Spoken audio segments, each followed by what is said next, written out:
Hello, everybody.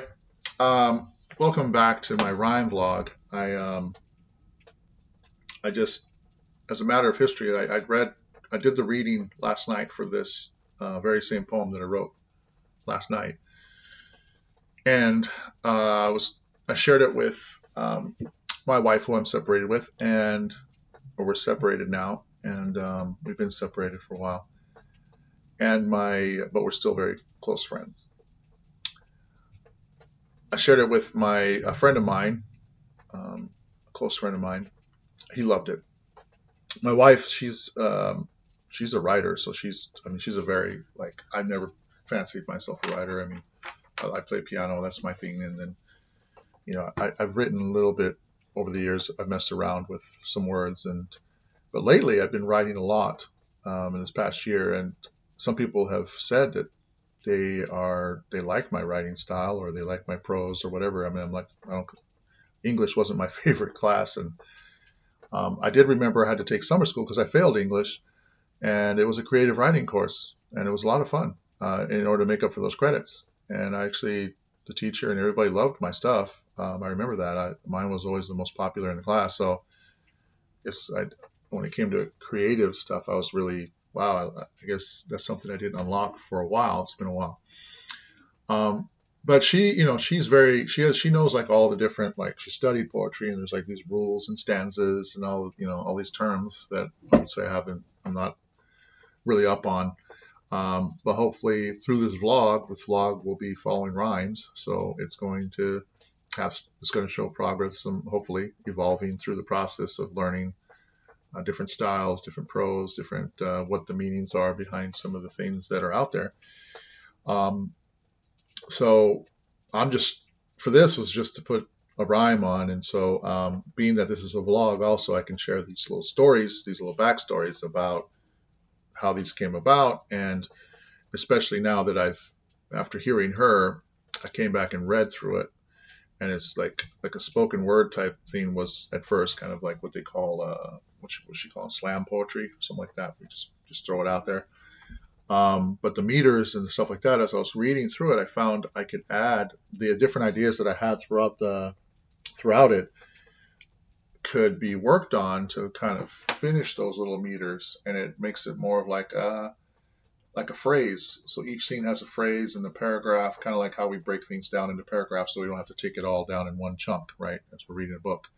That's why you break out the ideas, and you have, so that's where, these formations start to make sense in terms of, why we even have these classes on grammar and all these kind of things, so that we can all kind of universally understand what we're trying to say to one another, um, especially in the English language, right? So let's go ahead and read this again now with all my additions. I'm going to add this along to because the previous one's going to show, it's going to show that it evolved to this.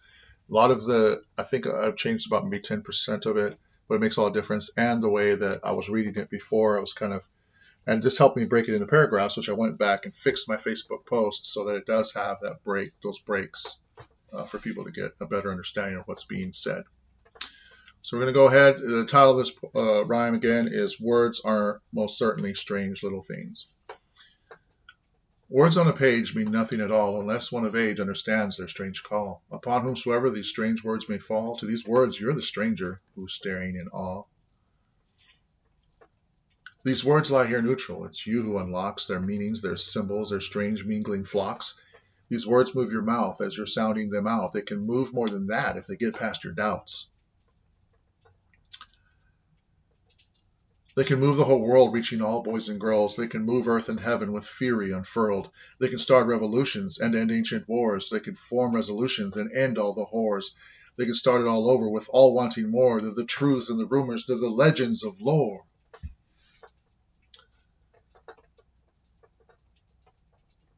Words are strange little things. They seem to have their own wings. They can teach us to sing with glad tidings to bring. These words are yours now. If you're reading out loud, then stand tall and proud as these words make their sounds. Words are the thoughts that one places in storage. They're the food for your thought. They're the thoughts in your porridge. They're the seeds in your minefield, your plow, sword, and force shield, your staff, bow, and sparrow, or your quivering straight arrow. They're your God and your demons, they're your rod and your reasons, they're your goals, dreams, and treasons, they're your fair weather seasons. They're the deals in your contracts, they're your plans, they're your contacts, they're the seal in your bond, they're the spells in your wand, they're the magical carpet that takes you beyond. Words are indeed the strangest of things. If words had a heart, they would bleed as you read, or tear them apart out of anger and greed. All words seem to have these strange little powers, like the sands in the glass. They're the time in our hours. They're the letters in the letters sent to those whom you love. They're the hope to the forgotten. They're the answers from above. They're the light at the end of the tunnel that's bent, to the life who has spent all their sense and every cent. They're the comfort in your hovel. They're the Wilson in your novel. They're the message in your bottle with your last farewell and grovel.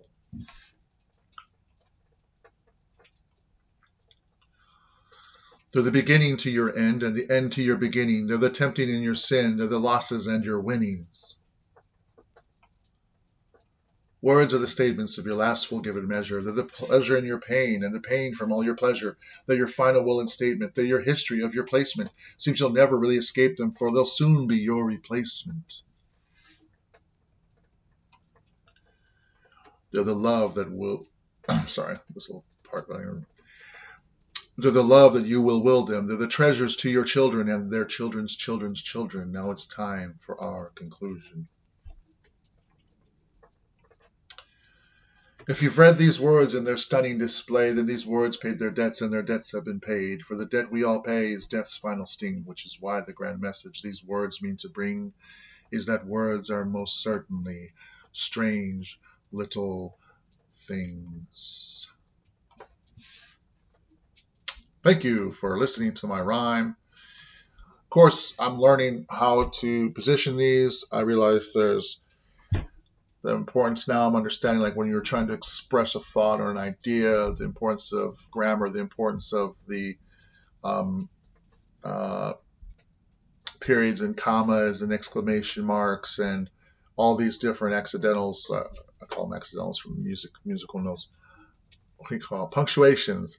All these punctuations and things that I learned growing up that I took for granted. These little things help people to like understand where the writer is coming from. Or in this case, I'm kind of a narrator. I'm kind of a vehicle. So the words themselves have a life of their own. That was the idea of the poem, is that the words are telling the story, not me. The words are telling their own story. And the reader is just reading, enjoying the ride, going, oh, there's no writer behind this. These words are just telling me stuff, how powerful they are. They're bragging about themselves. They're talking about, well, and even how completely useless they could be if nobody actually looks at them because they're just neutral on a page, right? It's the person, it's the reader. So it kind of brings it back on the reader. But there's just a lot of different play on words in here that I loved playing around with, had a lot of fun with. I know there's probably more ideas out of this because I've looked at it again today. And so I'm glad I'm doing these recordings because I can look at the original one. At least I have like that in there as a record. And then we can see the modification to it or the update to it. And if there's any other updates or additions that could come from it because of the ideas that are in it. So yeah, who knows how this will interact. Part of this vlog, I'm going to add to this part of this vlog. I know it's just supposed to be rhyming, which is what I wanted to keep it as simple as that. But being that it's a vlog, I am going to tell some stories behind it and how these writings could potentially, how they've interacted or how they've been received, right? So if there's some great stories that flow from that with somebody, oh man, I read this, different statements I could get, comments, it would be cool to do a follow-up. And then just to see where, one of the poems or one of the ideas or one of the rhymes, they could end up in a popular song. That would be fun on the vlog to go, hey, people go back in time and go, dude, this is when he wrote that thing. And now it's like a real popular lyric, a really catchy thought that people sing about all the time now. Like it's a household lyric. So, that's not that, I'm sure a lot of poets or people, writers, maybe they're not thinking about aspiring to that level of it, reaching that level. Some have been long dead, right? And their words are just now reaching us, or their words are starting to take up. And we may have been saying their words for a while and not knowing who they are. Just these words have carried on to our time, and then as we get to know them more, the backstories behind those artists start to bring that even more to life.